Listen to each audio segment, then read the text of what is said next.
예, 안녕하세요. 노동백과 시선, 노무사 김승현입니다. 오늘은 징계, 징계 관련해서는 저희가 참 많은 사례들도 가끔 소개해주고 성공 사례도 소개해드렸지만 오늘은 백과로서의 징계 파트 부분의 좀 중요 부분들을 몇 가지 설명드리겠습니다. 그 중에서도 징계 사유가 되는지 여부, 간단한 지식을 좀 얹고 들어가자면요.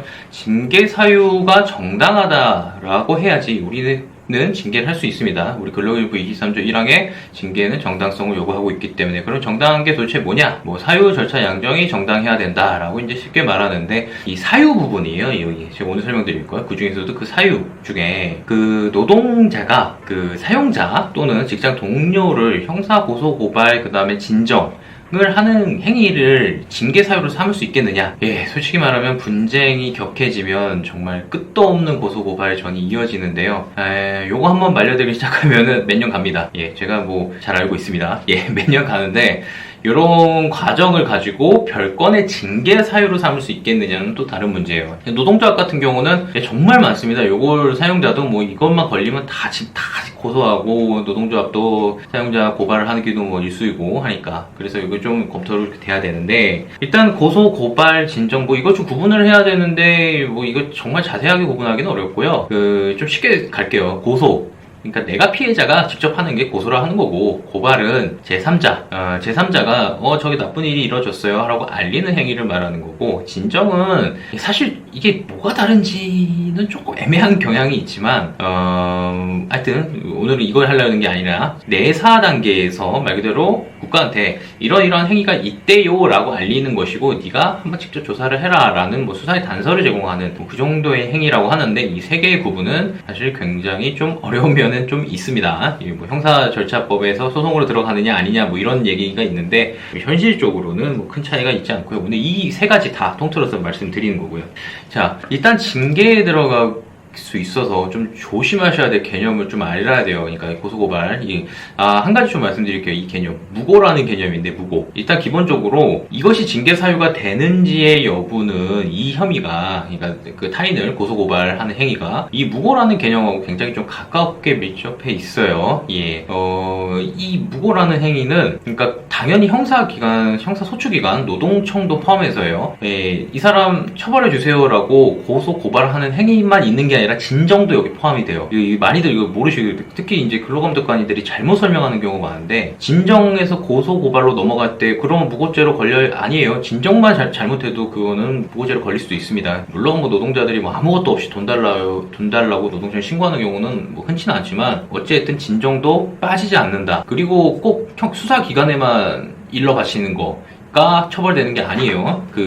요거는 어떤 그러니까 징계를 받게 하기 위한 행위, 그러니까 어떤 공적인 징계를 받기 위해서 일러 바치는 것도 처벌 대상이 됩니다. 대표적으로는 무슨 나라에서 운영하는 협회, 그런 징계를 받기 위한 절차로서 전혀 없는 사실을 일러 바칠 때도 문제가 되는 거죠.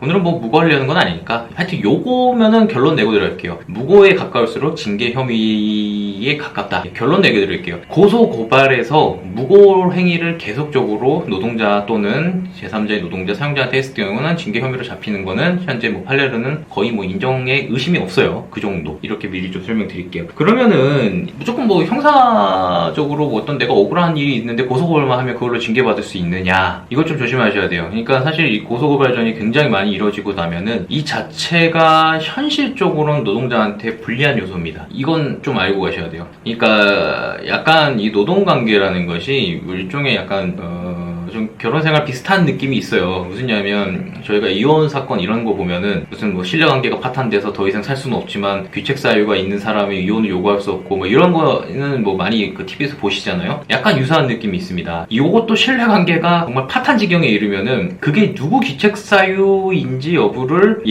엄밀히 따지진 않지만 아무튼 파탄이 나 있다. 그 정도면 그 자체로 해고로 몰고 가기도 해요. 해고에 정당한 이유가 있다. 그 파탄인지 아닌지를 보는 방법 중에 하나가 서로 쌍방 고소하고 계속 신고하고 조사받고 이런 과정을 보는 거죠. 그러니까 실무적으로 얘기 드리면 절대 좋은 게 아니다. 이만큼 쌓이는 게 또 좋지가 않다. 이렇게 말씀드리고 다만 이제 정당한 고소고발이 노동자가 하는 경우가 있을 거 아니에요. 그러니까 자, 범죄 이렇게 말해요. 판결은 범죄에 해당한다고 볼 만한 합리적인 의심 합리적으로 적법한 권리행사라고 볼 만한 사정으로 그것의 권리행사에 불과하다면은 예, 이거를 징계 혐의로 삼을 수는 없다라는 것이 현재 이제 판결 내지만, 명백히 이제 뭐 허위, 그 다음에 명예훼손적인 내용을 가지고 아까 말씀드린 무고에 가까운 내용으로 나갔다면은 이거는 징계의 혐의로 나갈 수 있다라는 것이 기본 입장입니다. 예.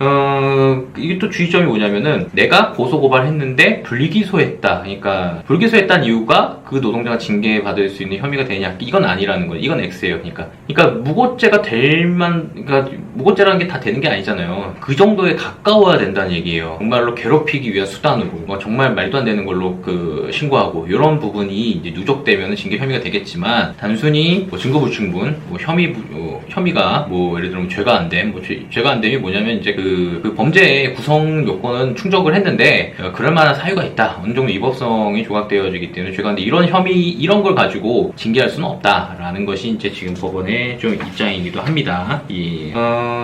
또 뭐가 있을까요? 뭐 사례 하나 말씀드리면 주로 이제 그 고소고발을 좀 많이 하는 게 이제 명예훼손 뭐 이런 관련해서 이제 많이 이제 들어오죠. 여기에 대해서 이제 말씀드리고 싶은 거는 무조건 다 징계할 수 있는 건 아니에요. 여기서는 이제 약간 형사 판결이 조금 노동에도 들어옵니다. 그러니까 다소 왜곡되거나 다소 허위가 좀 있고 과장이 되었다 하더라도 체적으로 진실하다면은 이걸 가지고 징계까지 나가지 못한다. 징계 사유로 삼을 수 없다라는 것이 현재 이제 법원의 좀 입장이긴 해요. 예, 약간 위법성 조각하고 약간 비슷하긴 하지만 이제 어려운 말로 하면 그거고, 예, 일단 이 사람이 뭐 가짜를 말한 건 있지만 허위를 말한 거 있지만 그리고 그 중요한 포인트가 뭐냐면 목적을 봐요. 또 그 목적이 근로조건 향상 또는 법의 준수를 위한 그 자체가 목적이라면 이렇게 말을 하고 있어요. 예를 들어 뭐 이런 거겠죠. 체불임금이 뭐 한 100만 원 있는데 체불임금이 뭐 500만 원 있어요. 이렇게 잘못 알린 거다. 그럼 실질은 100만 원인데 500만 원 이 정도는 봐주겠다 이런 거죠. 뭐 체불이 있고 실질적으로 준수해라는 의미가 있기 때문에 뭐 그런데 김땡땡 사장이 뭐 밤마다 누구와 불륜한다, 누구 사원과 불륜을 저지르고 있다, 뭐 이런 식으로 내용과 사실을 확인될 수 없는 것을 유포했다면 이거는 뭐 그 자체로 징계 혐의로 잡힐 수 있다. 이 정도로 좀 기억해 두시면 될 것 같습니다. 자, 오늘은 그 형사 사건 중에서도 회사가 징계 혐의로 삼는 사유들, 특히 그 자체만으로 징계를 나아갈 수 있느냐 여부에 대해서 좀 살펴봤고요. 어쨌든 실무적으로 좋지는 않습니다. 내가 맞든 아니든 이것이 계속 누적되면은 관계가 파탄이 났구나 이런 지경에 가면은 우리한테 유리할 게 없죠. 기술적으로 해야 돼요. 이렇게 모아놨다가 한 번에 날리고 이런 전략이 좀 중요합니다. 이건 다음 시간에 또 한번 할 수 있는 시간이 있으면 좋겠고요. 자, 오늘 김노무사TV 노동백과 시선에서는 고소고발 징계 혐의 되는가 이 정도 좀 알아봤고 좋아요, 구독 부탁드리겠습니다. 궁금한 점 있으시면은 유튜브 댓글 이용해 주시고요. 네이버 카페도 좋고 카카오톡에서 친구 찾기 노무법인 시선을 검색해 주시면 될 것 같고요. 오늘은 여기까지 해서 좀 마치겠습니다. 좋아요, 구독, 알림 부탁드리겠습니다. 감사합니다.